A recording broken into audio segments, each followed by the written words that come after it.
د ادارې امور پلاوي د لوړو زده کړو وزارت د فعالیتونو او مصوبو د څارنې او ارزونې ترڅنګ د دغه وزارت فعالیتونه وستایل.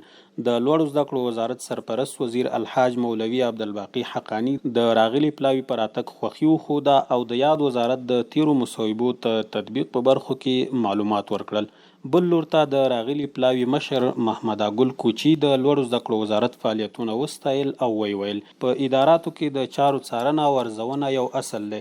له دې سره هغه کارونه چې مهم دي بیا تطبیق او شته مشکلاتو ته په راتلونکي کې د حل لارې ولټول شي. نو په همدې موخه د لوړو زده کړو وزارت فعالیتونه او مصوبې تر څار لاندې ونیول شوې چې د لوړو زده کړو وزارت په دې برخه کې د پام وړ فعالیتونه ترسره کړي دي.